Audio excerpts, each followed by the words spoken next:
AP ఎన్నికల ప్రచార కార్యక్రమంలో పాల్గొన్న హోంమంత్రి తానేటి వనితపై దాడికి యత్నించారు. గోపాలపురం నియోజకవర్గంలో ఎన్నికల ప్రచారంలో భాగంగా నల్లజర్లలో ఈ ఉదంతం జరిగింది. ఈ దాడి యత్నంలో పలు వాహనాలు ధ్వంసమయ్యాయి. 100 మంది ఒకేసారి మూకుమ్మడిగా వచ్చి ప్రచార రథంపై ఉన్న బాక్సులను, అక్కడున్న బైకులను ధ్వంసం చేశారని హోంమంత్రి తానేటి వనిత తెలిపారు. గోపాలపురంలో వైఎస్ఆర్సీపీ గెలవబోతుందనే నిజాన్ని తట్టుకోలేకపోతున్నారని, ఆ కడుపు మంటతోనే దాడులకు తెగబడుతున్నారన్నారు. ఈ ఉదంతంలో 4గురికి తీవ్రంగా దెబ్బలు తగిలాయి. ఉదంతంపై కేసు ఫైల్ చేసిన పోలీసులు దర్యాప్తు చేస్తున్నారు.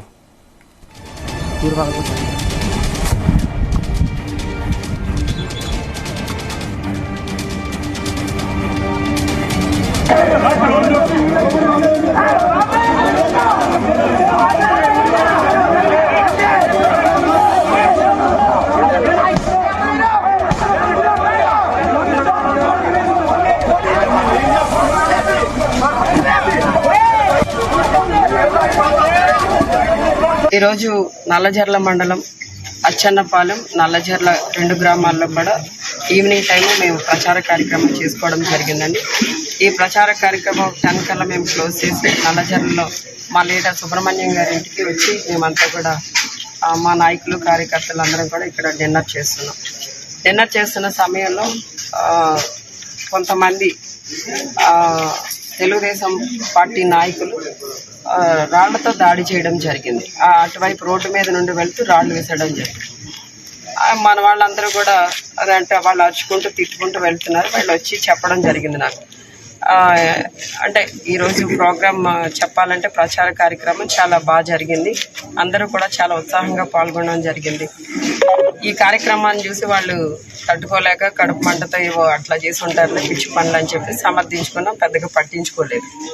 కొద్దిసేపటికి మళ్ళీ మొత్తం ఒక 30 నుండి 50 మంది వరకు అందరూ ఒకేసారి మూకమ్మడిగా వచ్చేసి ఇక్కడ సుబ్రహ్మణ్యం గారి ఇంటికి, నేను ఇక్కడే ఉన్నాను, నాయకులు కొంతమంది ఇక్కడే ఉన్నారు, కొంతమంది భోజనం చేసి కొంతమంది వెళ్ళిపోవడం జరిగింది. వచ్చిన వాళ్ళు కుర్చీలు ఎసరడం, ఆ బయట బైకులు పగలగొట్టడం, డీజే పగలగొట్టడం, సుబ్రహ్మణ్యం గారి కార్ను కూడా బాగా పచ్చడి కింద పగలగొట్టేసి ఈ రోజున అంటే ఆఫీస్లో నేను ఇక్కడ ఉన్నాను అనుకుని లోపల వెళ్ళి మొత్తం అసలు ఎంత దారుణంగా అంటే సీసీ ఫుటేజ్ చూస్తే మీకు అర్థమవుతుంది. అంత దారుణంగా దాడి చేయడం జరిగింది. అంటే ఈ రోజున ఇక్కడ మేము ఏదైతే ఎన్నికల ప్రచార నిమిత్తం ఇక్కడ ప్రచారం చేసుకున్నామో ఈ మండలంలో, ఈ గ్రామంలో సక్సెస్ అవడం అనేది వాళ్ళు తట్టుకోలేకపోతున్నారు. ఈ రోజున మేము ప్రచార కార్యక్రమంలో ముందుండడం, ప్రజలందరూ కూడా మమ్మల్ని ఆదరించడం, ప్రజల వైపు నుండి మాకు అంటే విన్నింగ్కి మేము దగ్గరగా వెళ్తున్నామన్న విషయాన్ని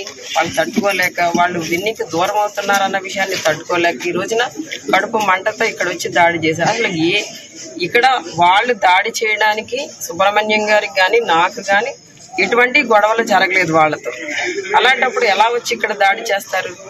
అంటే ఇక్కడ ఒక దళిత మహిళగా ఉన్న నన్ను, ఇక్కడ అభ్యర్థిగా ఉన్న నన్ను ఈ విధంగా కించపరిచే విధంగా, అవమానపరిచే విధంగా, అంటే ఈ విధంగా దాడి చేసేసి రౌడీయిజం చేసేసి వాళ్ళు ఏదో ఇక్కడ రాజకీయం చేస్తూ గెలవాలనుకోవడం అనేది ఎంతవరకు కరెక్ట్? ఈరోజు